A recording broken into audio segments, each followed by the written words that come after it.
ठीक आहे. शायना एनसी सुद्धा आपल्याबरोबर या चर्चेमध्ये सहभागी झालेली आहे. अमोल, मला बोलायचं. हो हो, येतो मी. केशवजी, मी येतो तुमच्याकडे. शायना एनसीची ज्या प्रकारे राहुल गांधींनी हे आरोप केलेले आहेत ते निवडणूक आयोगानं पुरेसे गांभीर्यानं घेतलेले आहेत असं आपल्याला वाटतं का?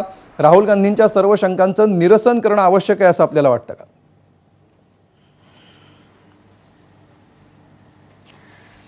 मला एकच प्रश्न विचारायचा आहे. पहिले 2024 चे लोकसभा इलेक्शन मध्ये तुम्ही जिंकलो म्हणजे ते आहे जनताचा जनादेश. 2024 चे विधानसभामध्ये आता तुम्ही आमचे पक्षांना बघा.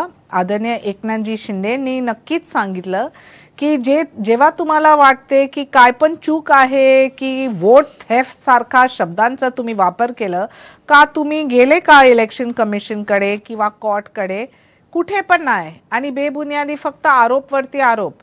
आम्ही 80 सीट्स लढले आणि 60 मध्ये आम्ही जिंकून आले. आता उबाटा सेना जे मोठे मोठे गोष्ट इकडे करतात, 120 सीट वरती 20 जिंकून आले. तर बघा ते स्ट्राईक रेट काय आहे, कोणाचा आहे. आणि लोकांनी जे ठरवलं ते ठरवलं कामच्या प्रमाणे. तुम्हाला माहिती आहे की जिथे तुम्ही काम केलं तिथे तुम्हाला वोट भेटतील. आणि फक्त राहुल गांधीच्या एकच लक्ष आहे की फॉल्स नॅरेटिव्ह स्प्रेड करायचं. आता इलेक्शन कमिशनचे जे रिॲक्शन होते ते हेच सांगितलं की तुम्हाला जे वाटलं की रॉंगली लिस्टेड इलेक्टर्स तुम्ही घेऊन या ते डेक्लेरेशन आणि आपण ऍक्शन घेऊ. एक सुद्धा कंप्लेंट नाही. आणि परत परत तेच ओल्ड चार्जेस रिसायकल करतात.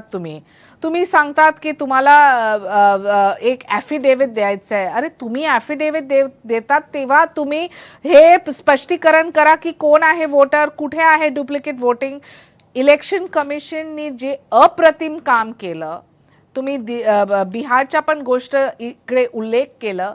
SIR मध्ये इतकी न्यू वोटर्स, इतकी जे डिसीज्ड आहे, मायग्रेंट्स होते, इन्फिल्ट्रेटर्स होते, त्यांच्या क्लीनअप.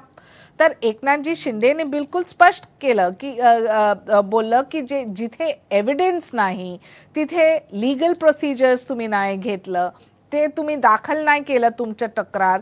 आणि फक्त हे सांगायचं आहे की बघा इलेक्शन कमिशननी गोंधळ केला. आणि आजच्या जे ऑपोजिशननी जे आज हे एक आंदोलन केलं, आंदोलन करा ना, नक्कीच करा.